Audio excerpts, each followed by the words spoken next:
Bonjour chers frères et sœurs qui aimaient Dieu, qui avaient confiance en Jésus-Christ. Alors nous allons parler d'un personnage biblique, c'est le prophète Samuel. Vous voyez que nous faisons cette série de vidéos sur les personnalités de la Bible. Voilà.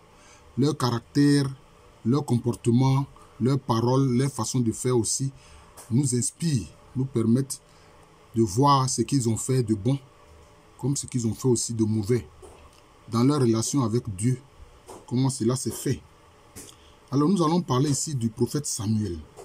Alors, Samuel veut dire son nom est Dieu. Son nom est Dieu. Alors c'est un personnage qui a vécu dans la période transitoire entre celle des juges et puis la mise en place du royaume, du premier royaume d'Israël. Et on a vu que c'est notamment un roi qui était notamment de la tribu de Benjamin. C'est lui qui sera le premier roi. Et c'est celui qui sera fait roi. Sur ordre de Yahvé, Samuel va le oindre comme roi. C'est Saül, le roi Saül. Alors, il faut dire que Samuel lui-même, sa mère qui s'appelle Anna, cherchait à avoir un enfant. Elle souffrait de stérilité, n'arrivait pas à avoir un enfant. Alors un jour, elle est partie au sanctuaire de Rama. Elle est partie au sanctuaire de Rama, où il y avait le prêtre Élie qui exerçait. Il ne faut pas confondre le prêtre Élie et puis le prophète Élie. C'est deux personnages différents. Là, ici, il est question du prêtre Élie. Et elle est restée longtemps à prier. Elle se penchait. Elle pleurait devant Yahvé. D'ailleurs, le prêtre Élie a pensé qu'elle cuvait son vin. Il a dit, mais écoute ma fille, va cuver ton vin ailleurs. Elle a dit non. Elle a dit non. Je ne suis pas enivré. Mais je penche ma douleur devant le Seigneur. Je penche ma douleur devant le Seigneur. Et puis le prêtre Élie lui a dit, bon, va en paix. Et que le Seigneur exauce ta prière. Et c'est ce qui va se passer. Elle va tomber enceinte. Et puis, c'est comme ça qu'elle va avoir son fils Samuel, pour ne pas dire Samuel, dont le nom signifie, son nom est Dieu. Son nom est Dieu. Et quand l'enfant, je peux dire peut-être, bon, on ne précise pas peut-être, mais quand il a eu un peu l'âge de raison, c'est-à-dire entre 4 et 5 ans, sa mère Anna est venue le laisser au temple de Rama, hein, et le remettre au prêtre Élie pour dire, cet enfant, c'est Dieu qui me l'a donné. Donc moi, à mon tour, je lui redonne cet enfant-là. Voilà. Pour qu'il soit au service de Dieu. Et c'est ce qui va se passer. Donc elle va laisser l'enfant. Après, elle va faire des offrandes, hein, bien sûr. Elle va faire des offrandes à ce sanctuaire de Rama. Et puis, elle va laisser l'enfant au prêtre Élie. Elle va laisser l'enfant au prêtre Élie. Et c'est Élie donc le prêtre Élie qui va s'occuper donc de l'éducation de Samuel. C'était comme ça. D'ailleurs, Dieu Yahvé n'était pas content du comportement des fils du prêtre Élie. Il avait deux fils qui avaient des comportements inqualifiables. Alors que, vous savez que chez les Hébreux notamment, les sacerdoces, ce sont les descendants, n'est-ce pas, de Aaron. Ce sont les descendants de Aaron qui exercent la prêtrise. Mais le prêtre Élie regardait ces deux fils-là avoir un comportement inqualifiable et il ne disait rien. Bon, peut-être que je ferai aussi une vidéo sur lui, il ne disait rien. Parce que quelquefois, il y a des parents, quand les enfants ont des bons comportements, ils ne les interpellent pas. Comme s'ils pensent que c'est ça, l'amour pour les enfants. Non, il faut les interpeller. Mais lui ne disait rien. Et donc, Dieu n'était pas content de lui. Alors, donc, il y avait moins d'oracles. C'est comme si Dieu se taisait. Dieu ne parlait pas. Il a arrêté de parler. Et maintenant, qu'est-ce qu'il fait? Notre Dieu, quelquefois, il fait des choses terribles. On ne comprend pas. Maintenant, c'est au petit Samuel là, il s'adresse.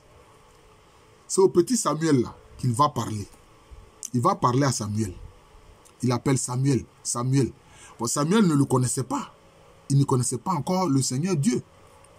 Donc, quand il appelle Samuel, Samuel court pour aller vers Élie. Élie même avait commencé à avoir la vue qui baissait. Il vient, il dit, mais tu m'as appelé. Le prêtre Élie dit, non, je ne t'ai pas appelé, va te coucher. Parce que Samuel était couché à côté de l'arche. L'arche de l'alliance, là, c'est à côté de l'arche de l'alliance que Samuel se couchait. Or, c'est sur l'arche de l'alliance que Dieu se manifeste. Une seconde fois encore, le Seigneur a appelé Samuel. Il dit, me voici, il court, il va vers Élie. Le prêtre Élie dit, non, je ne t'ai pas appelé. Alors le prêtre Élie a compris que c'était le Seigneur qui voulait parler au petit. Et puis il lui a dit, désormais, si tu entends la voix t'appeler là, dis, Seigneur, parle, ton serviteur écoute. Seigneur, parle, ton serviteur écoute. Donc vous voyez, et c'est ce qui s'est passé. La troisième fois, quand le Seigneur a appelé Samuel, Samuel a dit, Seigneur, parle, ton serviteur écoute. Mais vous voyez, qu'est-ce qu'on peut dire, on peut faire comme remarque? C'est comme si quand Dieu t'appelle, si tu ne dis pas que Seigneur, parle, je suis prêt à t'écouter, c'est comme s'il ne te dit rien. Il ne te dira rien. Il faut que tu répondes. Il faut que tu répondes à son appel. Quand il t'appelle là, il faut que tu répondes à son appel. Et que tu dises que tu es prêt à l'écouter. Mais tu es prêt à l'écouter. L'écouter, ça veut dire quoi? Ça veut dire mettre en application les ordres et les ordonnances qu'il va t'adresser. Vous voyez, chers frères et sœurs. Hein, sur cette série sur la personnalité des personnages de la Bible, il y a beaucoup à dire. Alors, c'est ce que Samuel a fait. Et il va cheminer comme ça avec Dieu. Il va devenir vraiment un vrai prophète. Les gens vont constater que vraiment Samuel, c'est un prophète. Voilà. À qui Dieu parle. C'est ça. À qui Dieu parle. Et c'est à lui d'ailleurs, dans un premier temps, que Dieu va demander de oindre. Parce que le peuple est venu lui dire que lui, il veut un roi comme tous les autres peuples. Sinon, en fait, c'était Yahvé Dieu qui était le roi des Hébreux. C'était lui qui était le roi des Hébreux, des Israélites. Mais après, il vient dire à Samuel, donne-nous un roi comme tous les peuples ont des rois là. Nous, on veut un roi ordinaire, un roi humain qui marche devant nous. Alors que c'est Yahvé Dieu qui était le roi. Quand Samuel a entendu ça, il était mécontent. Il dit, mais comment? Pourquoi vous dites des choses comme ça? Pourquoi vous pouvez dire des choses comme ça? Et puis, qu'est-ce que Dieu a dit? Il a dit à Samuel, donne le peuple ce que le peuple demande. Vous voyez notre Dieu là. C'est vrai, il n'est pas d'accord. C'est ce qu'on appelle la volonté permissible de Dieu. Il n'est pas d'accord. Parce qu'il sait que lui, en tant que Dieu, s'il exerce la fonction aussi de roi pour le peuple hébreu, le peuple hébreu sera mieux guidé. Malheureusement, le peuple ne l'écoute pas. Il a dit à Samuel, donne-leur ce qu'ils veulent. Donne-leur un roi humain qui veut là. Le roi humain qui veut là. Il faut leur donner cela. Et puis bon, Samuel s'est exécuté. C'est comme ça que Saül est devenu le premier roi. Quand la royauté a été inaugurée en Israël, voilà. Saül de la tribu de Benjamin. Benjamin qui a été le dernier fils de Jacob. Voilà. C'est lui qui a été le premier roi. Mais Samuel leur a dit la vérité. Il dit, hey, le roi là, il va prendre vos enfants pour faire la guerre. Acceptez ça. Si vous êtes d'accord, acceptez ça. Il va prendre vos enfants pour faire la guerre. Vous allez lui verser tribut. Voilà. Tous les biens que vous allez avoir, il va vous prendre des impôts. Vous êtes d'accord aussi avec? Ils ont dit oui et ils sont d'accord. En tout cas, ils veulent un roi humain. Tout ce que le roi va demander là, ils vont faire. Pourtant, ce que Yahvé Dieu vous demande, vous ne faites pas. Maintenant, pour un roi humain, là, vous allez faire ce qu'il va vous demander. Donc, ça a été comme ça. Ça a été comme ça. Et puis, Samuel, c'est quelqu'un qui a du courage. Il devait faire un sacrifice. Le roi Saül a trouvé que Samuel tardait à venir. Et c'est lui maintenant qui s'élève, qui veut faire les sacrifices. Comme si il est de la tribu, comme s'il est de la famille de Aaron. Comme s'il est de la tribu de Lévi. Et lui-même, il s'élève, il fait faire les sacrifices. Quand Samuel est arrivé, Samuel lui a dit, mais pourquoi tu fais cela? Samuel lui a fait le reproche directement, bien qu'il soit le roi. Mais Samuel lui a fait directement les reproches. Il dit non, tu n'as pas le droit de faire ce que tu fais là. Tu n'as pas le droit de faire ce que tu fais là. Ce n'est pas à toi d'offrir les sacrifices à Yahvé. Ce n'est pas ton rôle. Toi, tu es roi, mais ce n'est pas ton rôle. C'est ce qui concerne la prêtrise, les sacrifices, les holocaustes, etc. Ce n'est pas à toi de faire cela.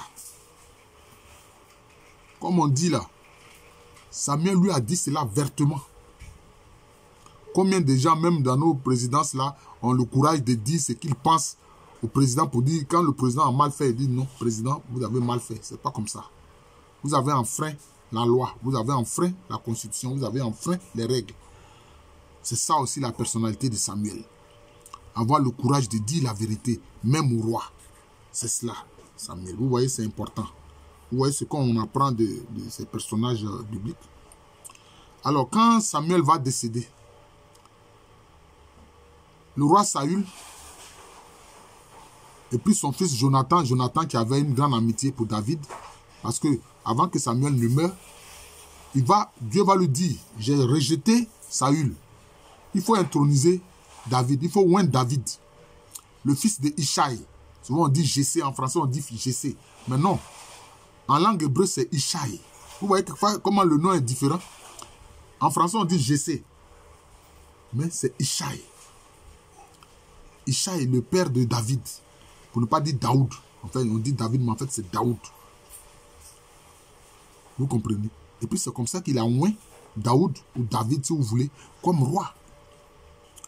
Et quand il aura décédé, Saül était encore au pouvoir. Et Saül allait faire une guerre contre les Philistins. Il voulait savoir quelle serait l'issue de cette guerre. Est-ce qu'il va gagner la guerre? Qu'est-ce qui va se passer, etc. Et comme maintenant, on le voit à cette époque-là, bon, après, je crois que c'est le prophète Nathan qui va remplacer Samuel comme prophète. Nathan va remplacer Samuel comme prophète. Alors, comme il ne savait pas, Dieu avait arrêté les prophéties, etc. en ce moment-là.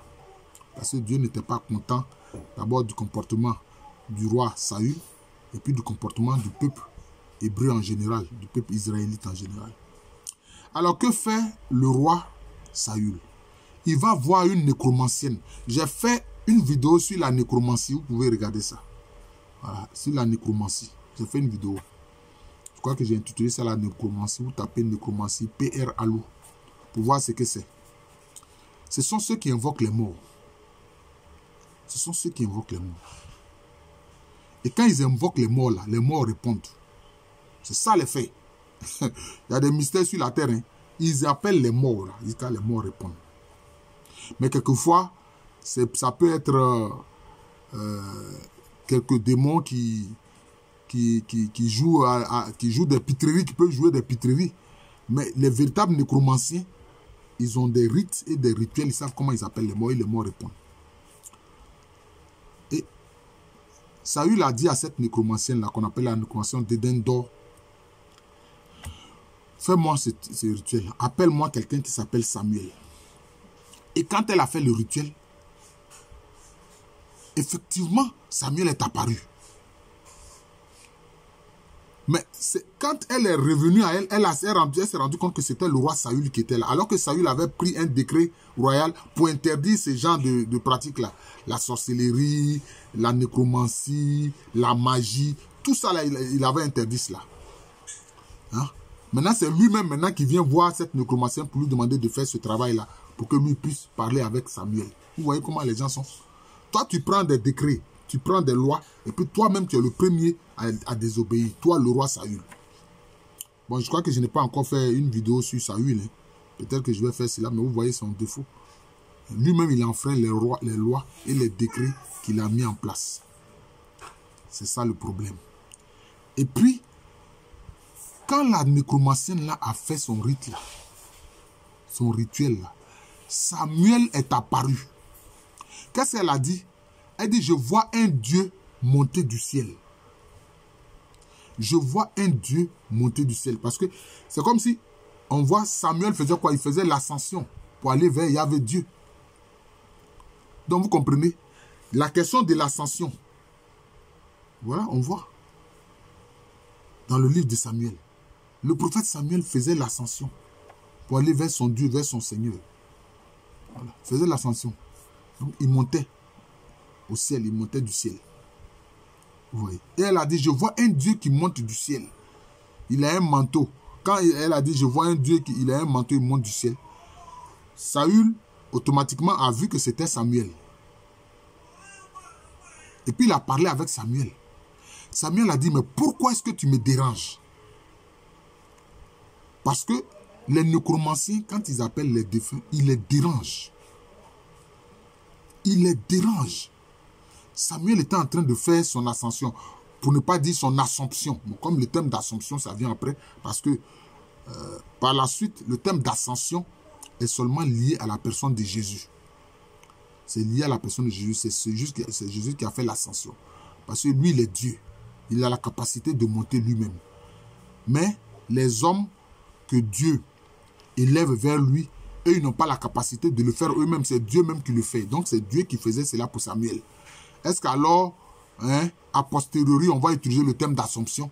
Bon, on a parlé d'Assomption concernant la Vierge Marie.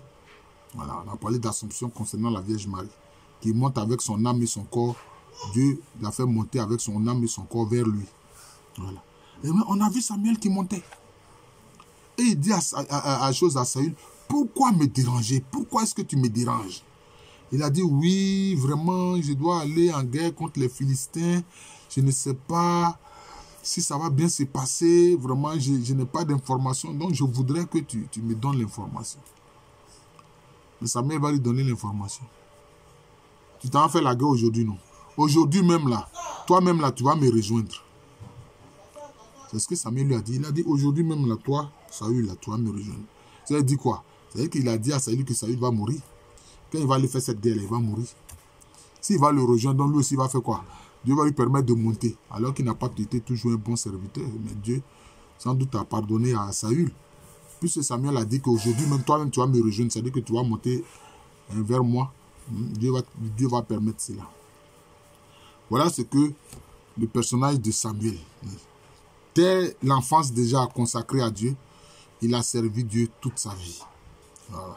Il a été fidèle au Seigneur.